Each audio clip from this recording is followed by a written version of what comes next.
e dizendo que o verdadeiro movimento pentecostal é aquele que se baseia nas escrituras sagradas.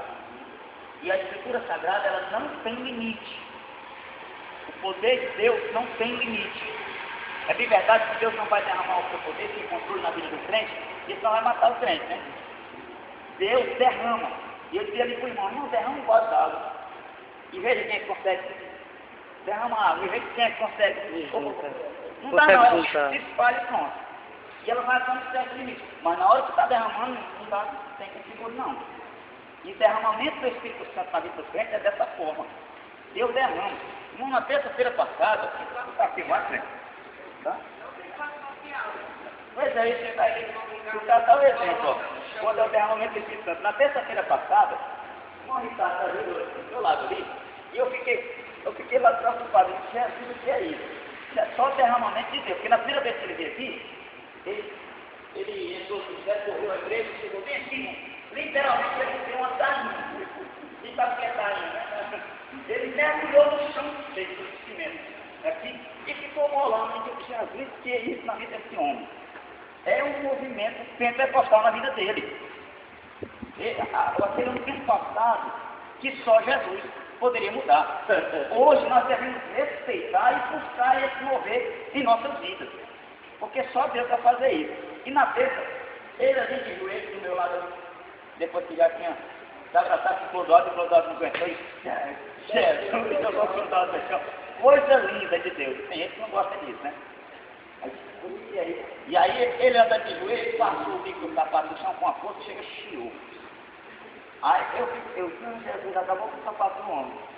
Porque não olha ali, passou o cimento puro, completo. E eu me preocupei com o sapato, aí quando eu olhei a marca do sapato, misericórdia. Eu tenho que tomar um bocado de tempo para comprar um sapato aqui. Ai, Jesus. Mas é Deus na terra. Quando é Deus, não tem esse negócio de quem é mais rico, quem é mais forte, quem é mais bonito. Não. Como disse o certo pregador outro dia aqui, Deus, o Senhor, usando Eliseu, o Senhor usou de uma mulher rica para abençoar Eliseu, e depois usou de uma mulher pobre. Eliseu foi para essa mulher.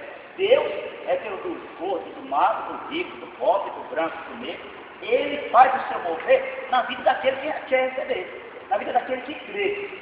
E nessa conclusão, eu cito esse exemplo do nosso irmão Ricardo, que é um homem que, falando de condições financeiras, ele está lá no alto, tá?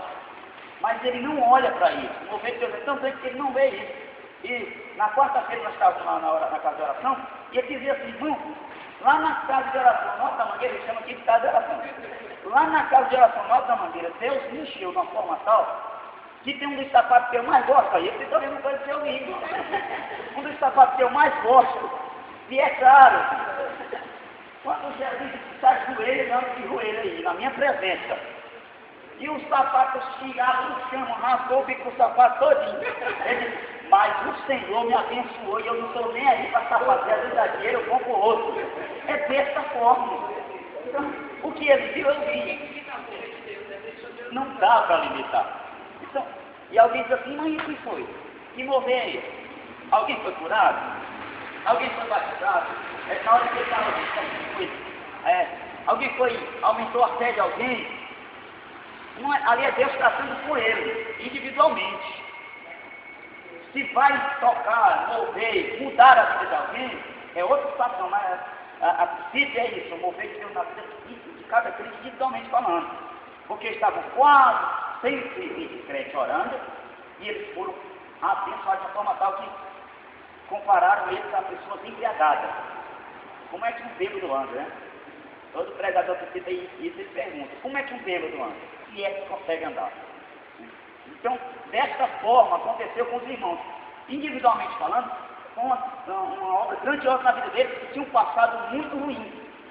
E isso influenciou de uma forma tal que quase 3.000 pessoas se converteram por causa que viram assim. Só de ver, eles já ficaram assustados e pensaram, como é que a gente faz para se converter também?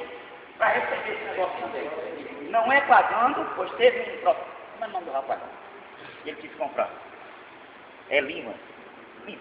Ele quis comprar, ele não é pagando, não é sendo se achando o que fala mais bonito, não é sendo o melhor cargo na cidade, cargo na prefeitura, não é essas coisas.